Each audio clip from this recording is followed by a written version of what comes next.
வணக்கம். என்ன செய்தியை பார்க்க போகிறோன்னு கேட்டிங்கன்னா, வரலாறு காணாத வெற்றி. சிஎம்ஏ நடுநடுங்கி போயிட்டார். வாடகை வாய்களுக்கு வாக்கரிசி போட்டாச்சு. யார் அந்த வாடகை வாய்கள்? அதை நம்ம இந்த வீடியோவில் பார்க்க போகிறோம். அதற்கு முன்பாக இதுவரைக்கும் நம்ம சேனலை நீங்கள் சப்ஸ்கிரைப் பண்ணலன்னா மறக்காமல் சப்ஸ்கிரைப் பண்ணிக்கிட்டு கொஞ்சம் சப்போர்ட் பண்ணுங்கள். முதல்ல இந்த ஃபோட்டோவை பாருங்கள். இந்த ஃபோட்டோவில் இருப்பது ரவீந்திரன் துரைசாமி. இவரை பற்றி சொல்ல வேண்டும் என்றால், அண்ணாமலையுடைய ஆதரவாளராக தன்னை காட்டிக்கொள்வார். ரெண்டாவது, நாம் தமிழர் கட்சியில் பயணிக்கக்கூடிய அரசியல் தலைவராக காட்டிக்கொள்வார். ஆனால் அண்ணாமலைக்கு ஆதரவாளரும் இல்லை இவர். நாம் தமிழர் கட்சியில் பயணிக்கக்கூடிய அரசியல் விமர்சகரும் இல்லை. ஆனால் இவர் 200 ரூபாய் சம்பளம் வாங்காத திமுகவுடைய ஊபி. அதாவது இந்த ரவீந்திரன் துரைசாமியை பொறுத்த வரைக்கும் தமிழ்நாட்டில் தேர்தல் பிரச்சாரமானது முடிந்து போய்விட்டது. அதாவது ஏப்ரல் 21 இருந்து யாருமே தேர்தல் பிரச்சாரம் பண்ணக்கூடாது. ஆனால் ஒவ்வொரு யூடியூப் சேனலாக போய் உக்காந்துக்கிட்டு, ஒவ்வொரு தொலைக்காட்சியில் போய் உக்காந்துக்கிட்டு விவாதத்தில் கருத்து தெரிவிக்கின்றேன் என்று சொல்லிவிட்டு திமுகவுக்கு பிரச்சாரம் பண்ணுறது மட்டும்தான் இந்த ரவீந்திரன் துரைசாமிக்கான வேலை. ஆனால் நேற்று தேர்தல் நாள் டிவியில் உட்காந்துக்கிட்டு திமுகவுக்காக வாக்கு கேட்டுட்டு இருக்காரு. எப்படி வாக்கு கேட்குறாருன்னு பார்க்கும்போது, எடப்பாடி பழனிசாமியெல்லாம் ஒரு ஆளுமையா? அதாவது ரவீந்திரன் துரைசாமி பார்வையில் எடப்பாடி பழனிசாமி ஒரு ஆளுமையாக இல்லாமல் இருக்கலாம்.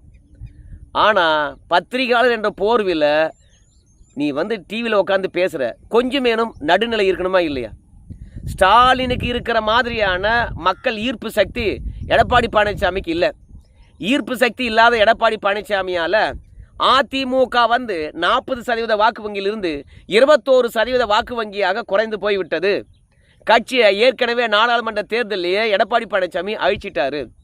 அதிமுகவுடைய கட்டமைப்புகள் ஒட்டுமொத்தமாக ஒன்று திமுகவுக்கு போயிடுச்சு, இல்லைனா விஜய்க்கு போயிடுச்சு. இப்போ வாக்கு சதவீதம் அதிகரித்திருக்கிறது. இவை அத்தனையும் எடப்பாடி பழனிசாமிக்கு எதிரானவைதான். அதிமுக பொறுத்த வரைக்கும் எனக்கு தெரிந்து 10 அல்லது 15 தொகுதிகளில் வெற்றி பெற்றால் அதே பெரிய விஷயம். ஏன்னா ஜெயலலிதா அவர்களை பொறுத்த வரைக்கும் 2016 தனித்து தான் நின்றார்கள். ஸோ அவங்க 40% வாக்குகளை பெற்று ஆட்சியை பிடித்தார்கள். அந்த வாக்கு சதவீதம் இப்போது அதிமுகவுக்கு இல்லை. எடப்பாடி பழனிசாமியுடைய சுயநலத்தினால் அதிமுகவுக்கு பலமாக இருந்தவங்கெல்லாம் அடுத்த கட்சிக்கு போயிட்டாங்க. ஸோ மொத்தத்தில் அதிமுக இந்த தேர்தலோடு ஒழிஞ்சது. மக்கள் மனங்களில் அதிமுக அழிக்கப்பட்டு விட்டது. யாரும் அதிமுக பற்றி பொதுவெளியில் பேசுறது கிடையாது. வாக்களிக்க வந்திருக்கவங்கெல்லாம் டிவிகே மற்றும் திமுக தான். இங்கே அரசியல் களமே திமுகவா அல்லது டிவிகேவா இப்படி தான் போயிருக்கிறது. ஸோ இந்த அரசியல் களத்தில் அதிமுக ஃபேக்டரே இல்லை. இப்படிலாம் 1 மணியிலிருந்து 3 மணி வரைக்கும் எடப்பாடி பழனிசாமிக்கு எதிராக பேசுகிறது, அதிமுகவை அழிக்க வேண்டும் என்று நினைக்கிறது, திமுகவுக்கு ஆதரவாக பிரச்சாரம் பண்ணுறதுன்னு இந்த ரவீந்திரன் துரைசாமி செஞ்சுட்டு இருக்கிறார். சரி, ஸ்டாலின் ஐயாவுக்கு உண்மையாகவே ஈர்ப்பு சக்தி இருக்கிறதா அப்படின்னா, இந்த கூட்டணின்றாங்கள, அந்த கூட்டணி இல்லாமல் தனித்தே தேர்தலை சந்தித்திருக்கலாம் இல்லையா? எடப்பாடி பழனிசாமிக்கு ஈர்ப்பு சக்தி கிடையாது. ஆனால் நாடாளுமன்ற தேர்தலில் அந்த மனுஷன் ஒரே ஒரு கட்சியுடன் கூட்டணி வச்சுக்கிட்டு தேர்தலை சந்தித்தான். தன்னுடைய சுய பலம் என்னன்னு தெரிஞ்சுக்கலாம் அப்படின்னு சொல்லிட்டு ஒரு முறை முயற்சி பண்ணான். அந்த மாதிரி நம்ம முதலமைச்சர் ஐயா அவர்களுக்கு செல்வாக்கு இருக்குன்னா, மக்களை ஈர்க்கக்கூடிய சக்தி இருக்குன்னா என்ன பண்ணியிருக்கணும்? அவர் இந்த தேர்தலில் தனித்து நின்று இருக்கலாமே. இதற்காக அதிமுகவுடன் சேர்ந்து போட்டியிடக்கூடிய தேமுதிகவும் இழுத்து வச்சுக்கிட்டாரு நம்ம முதலமைச்சர் ஐயா அவர்கள். அதாவது ஒரு மாநில கட்சியானது அதிக கட்சியுடன் கூட்டணி வைத்த ஒரே கட்சி திமுக தான். இந்தியாவில் வேறு எந்த மாநிலத்திலும் சரி, ஒரு மாநில தேர்தலுக்காக ஒரு கட்சி அதிக கட்சியுடன் கூட்டணி வைத்ததே வரலாறு கிடையாது. ஆனால் திமுக தான் கிட்டத்தட்ட ஒரு 24 கட்சிகளுடன் கூட்டணி போட்டிருக்கு. இவ்வளோ பெரிய கூட்டணியை போட்டுக்கிட்டு நம்ம முதலமைச்சருக்கு இருக்கக்கூடிய ஈர்ப்பு சக்தி மாதிரி எடப்பாடி பழனிசாமிக்கு மக்கள் ஈர்ப்பு சக்தி இல்லை. அதனால அதிமுக அழிந்தது, 3ஆம் இடம் கூட வராது அப்படின்னு பேசுகிற இவங்கெல்லாம் பத்திரிகையாளர் என்று சொல்வது நியாயமாக இருக்குமா? அதனால் எனக்கு தெரிந்து 2 இடங்களில் பார்த்தீங்கன்னா அதிர்புதிரியாக வாக்கு சதவீதம் பதிவாயிருக்கு. அந்த வாக்கு சதவீதத்தை பொறுத்த வரைக்கும் அதிமுகவுக்கு ஆதரவானதாகத்தான் இருக்கும். ஒன்று கொங்கு மண்டலம் முழுவதும், 2வது வடமண்டலங்கள். 2021 தேர்தலுக்கு பிறகு வடக்கு மண்டலமும் சரி கொங்கு மண்டலமும் சரி அதிமுகவுடைய கோட்டையாக மாறி இருக்குது. அதாவது 2024 நாடாளுமன்ற தேர்தல் எடப்பாடி பழனிசாமி மட்டும்தான் பிரச்சாரம் பண்ணார். வேறு யாரும் பிரச்சாரம் பெருசாக பண்ணவே இல்லை. எடப்பாடி பழனிசாமி பிரச்சாரம் தான் பண்ணாரே அன்றி அதாவது மக்களுக்கு தெரிந்த முகமாக வேட்பாளர்களை யாரையும் நிறுத்தவே இல்லை. ஒன்று, புதிய முகங்களுக்கு நாடாளுமன்றத்தில் வாய்ப்பளித்தார். ரெண்டாவது, ஒரு பைசா கூட நாடாளுமன்ற தேர்தலில் செலவழிக்கவே இல்லை எடப்பாடி பழனிசாமி. காரணம் என்னன்னு கேட்டிங்கன்னா, யார் பிரதமர் வேட்பாளர் என்று எடப்பாடி பழனிசாமி சொல்லவே இல்லை. ரெண்டாவது, இந்த நாடாளுமன்ற தேர்தலில் வெற்றி பெற்றாலும் அதிமுகவுக்கு பயன் அல்ல. பெருசாக பணத்தை செலவழிக்க வேண்டாம். நம்முடைய போக்கஸ் அத்தனையும் சட்டமன்ற தேர்தல் தான். இதுக்கு செலவழிப்பதை விட சட்டமன்ற தேர்தலில் செலவழிக்கலாம் என்று எடப்பாடி பழனிசாமி நினச்சிட்டார். அதனால் என்ன பண்ணாருன்னு கேட்டிங்கன்னா, நாடாளுமன்ற தேர்தலுக்கு புதிய முகங்கள் வார்டு செயலாளரை கூட கூப்பிட்டு வேட்பாளரை நிற்க வச்சார். உங்களால் முடிஞ்சது செலவு பண்ணுங்கப்பா, பிரச்சாரத்துக்கு வரவங்களுக்கு மட்டும் செலவு பண்ணுங்கள், காசுலாம் கொடுக்காதீங்க அப்படின்னு சொல்லிட்டார். அப்படி இருந்தாலும் எடப்பாடி பழனிசாமி நாடாளுமன்ற தேர்தலில் 21% வாக்குகளை பெற்றார். ஆனால் முதலமைச்சர் ஸ்டாலின் நாடாளுமன்ற தேர்தலில் எவ்வளோ செலவழித்தார், ஓட்டுக்கு எவ்வளோ கொடுத்தாரு. ஸோ அப்படி இருந்தாலும் அதிமுகவை விட திமுக நாடாளுமன்ற தேர்தலில் எவ்வளோ வாக்கு வாங்கிச்சு? 24% தானே. அப்போது எடப்பாடி பழனிசாமியை விட 3% தானே அதிகமாக வாங்கினாங்க. அது கிட்டத்தட்ட ஒரு 11 கட்சிகள் ஒன்றா சேர்ந்தாங்கல்ல. அதாவது 4% வாங்கின கமலஹாசன் கூட 2024 நாடாளுமன்ற தேர்தலில் திமுக கூட்டணியில் இணைஞ்சார். இப்படி எடப்பாடி பழனிசாமிக்கு எதிராக யாரெல்லாம் இருக்காங்களோ அத்தனை பேரையும் ஒன்றா சேர்த்துக்கிட்டு நாடாளுமன்ற தேர்தலில் திமுக வாங்கின வாக்கு எடப்பாடி பழனிசாமியை விட 3% அதிகம். அதே மாதிரி மக்கள் செல்வாக்கு, மக்கள் ஈர்ப்பு சக்தி கொண்ட நம்ம திமுக தலைவராக இருக்கக்கூடிய ஸ்டாலின் ஐயா 2021 சட்டமன்ற தேர்தலில் வாங்கினது அதிமுகவை விட 3%. அப்போது இங்கே எங்கே இருக்குது மக்கள் ஈர்ப்பு சக்தி? நீங்கள் சொல்லுங்களேன் பார்க்கலாம். அதனால் இந்த கடைசி நொடி கூட அதிமுகவுக்கு யாரும் ஓட்டு போட்டுறக்கூடாது. ஏன்னா 2021 அப்படி சொல்லக்கூடாது. ஜெயலலிதா எப்போது இறந்தார்களோ அன்றையிலிருந்தே எடப்பாடி பழனிசாமிக்கு எதிராக, அதிமுகவுக்கு எதிராக விவாதம் நடத்துவாங்க. எப்போவுமே அதிமுகவை குறை சொல்லுவாங்க, எடப்பாடி பழனிசாமி குறை சொல்லுவாங்க. அதெல்லாம் அவங்களுடைய ஆசை தீரலை. கடைசி நேர தேர்தல் தருணத்திலாவது இன்னும் எவ்வளோ அதிமுக குறைத்து மதிப்பிட முடியுமோ, எடப்பாடி பழனிசாமிக்கு எதிராக எப்படி கருத்து தெரிவிக்க முடியுமோ அப்படி கருத்து தெரிவித்து கொண்டு இருக்கின்றார்கள். அதனால தான் நான் சொல்கிறேன், நாடாளுமன்ற தேர்தலில் எடப்பாடி பழனிசாமி காசே கொடுக்கலனா கூட வடக்கு மண்டலங்களில் அதிமுகவுக்கு அபரிமிதமான வாக்குகள் விழுந்தது. பாமக அந்த தேர்தலில் தனித்து தான் பாஜகவுடன் போட்டியிட்டது, அதிமுகவுடன் போட்டியிட்டது. ஏன்னா வடக்கு மண்டலம் பாமகவுக்கு சாதகமானது. அதனால் நாடாளுமன்ற தேர்தலில் எடப்பாடியோடு இருந்தார்னு யாருன்னு சொல்லிவிடுவதில்ல. அதனால் பாஜகவுடன் தான் நம்ம பாமக இருந்தது. அப்போ ராமதாஸும் இணைந்து இருந்தார். அப்படி இருந்தாலும் வடக்கு மண்டலமும் கொங்கு மண்டலமும் நாடாளுமன்ற தேர்தலில் அதிமுகவுக்கு அதிக வாக்குகள் விழுந்தது. திமுகவுக்கு விழுந்ததை விட அதிமுகவுக்கு அதிக வாக்குகள் விழுந்தது. இந்த தேர்தலிலும் சரி வடக்கு மண்டலத்தில் தான் அதிக வாக்கு சதவீதம் பதிவாயிருக்குது. அதே மாதிரி தான் கொங்கு மண்டலத்திலும் சரி அதிக வாக்குகள் பதிவாயிருக்குது. அப்படி பார்க்கும்பொழுது வடக்கு மண்டலம் மற்றும் கொங்கு மண்டலம் அதிமுக கோட்டையாக இருப்பதனால ஆட்சி மாற்றம் வேண்டும் என்று களமிறங்கியிருக்கின்றார்கள். ஸ்டாலின் மீது இருக்கக்கூடிய வெறுப்பை காட்டியிருக்கின்றார்கள் என்று மட்டும் நன்றாக தெரிகிறது. வன்னிய பெருங்குடி மக்களை பொறுத்த வரைக்கும் 10.5% பாமக உடைச்சது. இவை இரண்டும் திமுக எதிராக மாறி இருக்கிறது. அதனால தான் வடக்கு மண்டலமும் கொங்கு மண்டலமும் பார்த்திங்கன்னா அதிக வாக்குகள் பதிவாகியிருக்கிறது. இது திமுக எதிரான வாக்குகள் தான். 2021 2024 வடக்கு மண்டலமும் கொங்கு மண்டலமும் திமுக எதிராக இருப்பதை நிரூபித்திருக்கிறது. அதனால் ஆட்சி மாற்றமானது உறுதி. அதனால தான் சிஎம்ஏ பார்த்திங்கன்னா நடுநடுங்கி போயிருக்கிறார். அது எல்லாருக்கும் தெரியும். ஆனால் வாடகை வாய்களை பொறுத்த வரைக்கும் தேர்தலாம் முடிந்த பிறகு கூட திமுக விட்டு கொடுக்க மாட்டாங்க.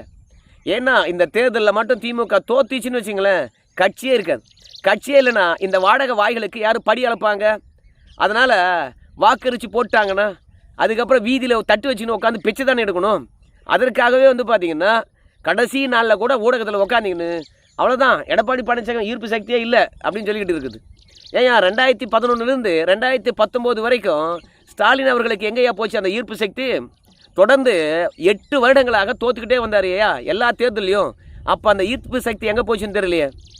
அதாவது திமுக ஆட்சியில் பெண்களுக்கு ஏகப்பட்டவை செஞ்சுருக்காங்களாம். அதனால் ஸ்டாலின் ஐயா பெண்கள் வாக்குகளை கவர்ந்து விட்டார். வழக்கமாக அதிமுகவுக்கு தான் பெண்கள் ஓட்டு இருக்கும். அந்த ஓட்டை இப்போ ஸ்டாலின் ஐயா அவர்கள் இழுத்து விட்டார். எங்கள் அண்ணன் ஸ்டாலின் சொல்கிறாங்க, அப்பா ஸ்டாலின் சொல்கிறாங்க, அதோட எங்களுடைய தந்தை ஸ்டாலின் சொல்கிறாங்க, எங்களுடைய தாத்தா ஸ்டாலின் சொல்கிறாங்க. இப்படி பெண்கள் அத்தனையும் ஸ்டாலின் அவர்களை உறவுமுறையாக பார்ப்பதனால பெண்கள் வாக்குகளையும் நம்முடைய ஸ்டாலின் அவர்கள் கவர்ந்து விட்டார். அதனால் இந்த தேர்தல் ஆட்சி மாற்றமே கிடையாது, மீண்டும் திமுக தான். எதுக்கு தேர்தல் நாளில் உட்காந்து நீ எதுக்கு பிரச்சாரம் பண்ணிகிட்டு இருக்க சொல்லு பார்க்கலாம்.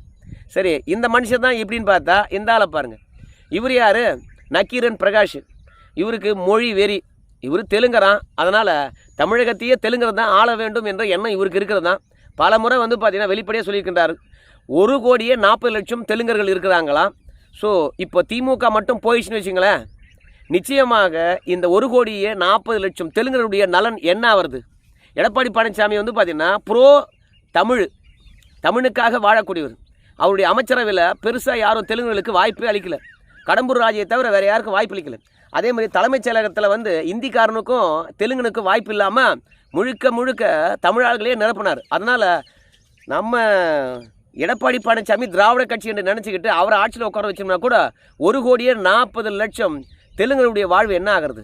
அதனால் திமுக அந்த மண்ணில் இருக்கணும். தெலுங்கர்களுக்கென்று ஒரு கட்சி வந்தது, விஜயகாந்த் கட்சி, அதையும் அழிச்சிட்டாங்க. அதனால் திமுக அழிவதற்கு நம்ம விடக்கூடாது, நமக்காக இருக்கக்கூடிய கட்சி அப்படின்னு பேசக்கூடியவர் தான் இந்த நக்கீரன் பிரகாஷ்.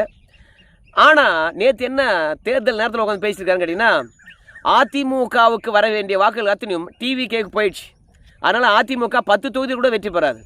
ஏண்டா பாவி, பணம் வாங்கினா கூட ஒரு லாஜிக் இல்லையாடா? ஆனால் சரிடா, இந்த தேர்தல் ரிசல்ட் வரட்டும், 10 தொகுதி கூட அதிமுக வெற்றி பெறலை அப்படின்ற உண்மையான ரிசல்ட்டை நீ சொல்லியிருப்பது நிஜமாச்சுன்னு வச்சுங்களேன், உன் காலில் விழுறேன். ஆனால் ஒருவேளை ரிசல்ட் வருகின்ற போது அதிமுக 10 தொகுதியை விட கூடுதலாக வெற்றி பெற்று விட்டால் நீ அரசியல் பேசுகிறதே விட்றியா?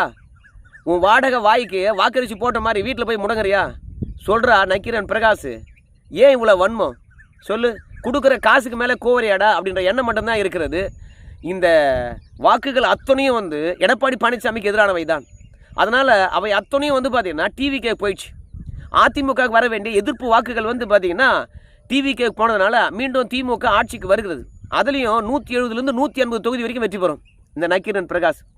அதுக்கப்புறம் இவரை பாருங்கள், இவர் மணி.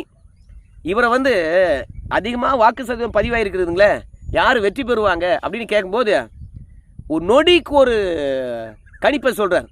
முதல்ல ஆட்சி மாற்றம் உறுதிங்கிறார், அப்புறம் தொங்கு சட்டமன்றம் வருதுன்னு சொல்கிறார், அப்புறம் என்ன சொல்கிறான்னு கேட்டிங்கன்னா கொஞ்சம் 2-3 செகண்ட் போன பிறகு ஆட்சி மாற்றம் வராது என்று தான் நினைக்கின்றேன்.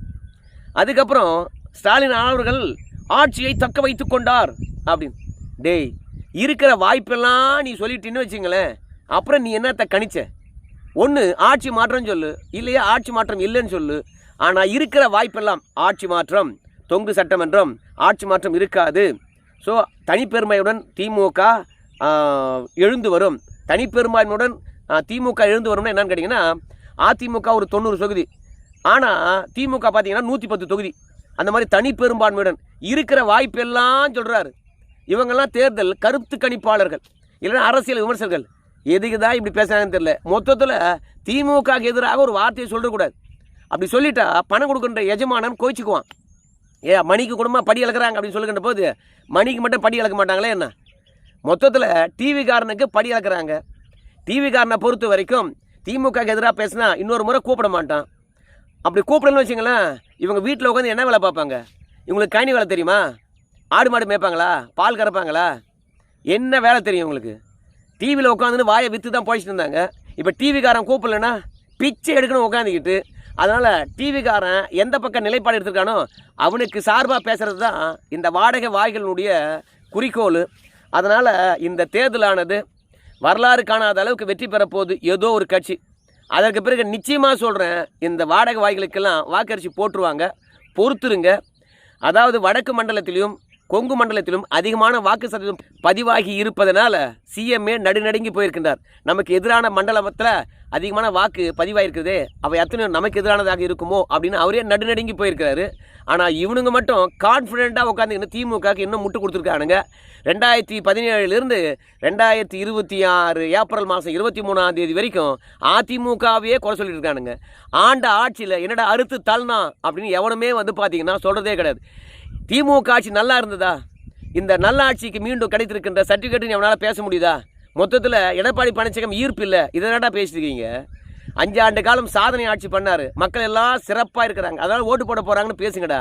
அதை விட்டு நம்ம டிவிகேக்கு வந்து பார்த்தீங்கன்னா அதிமுக வாக்கு போயிடுச்சு, அதனால் திமுக ஜெயிக்க போகுது. எடப்பாடி பழனிசாமி ஈர்ப்பு சக்தி இல்லை, அதனால் திமுக ஜெயிக்க போகுது, ஏன்டா உருட்டிட்டு இருக்கீங்க, போட வேலை பாருங்கடா அப்படின்னு சொல்லிட்டு இந்த வீடியோவை நான் முடிக்கிறேன். நான் சொன்னது சரியா தப்பா? உங்கள் கருத்து சொல்லுங்கள். நன்றி.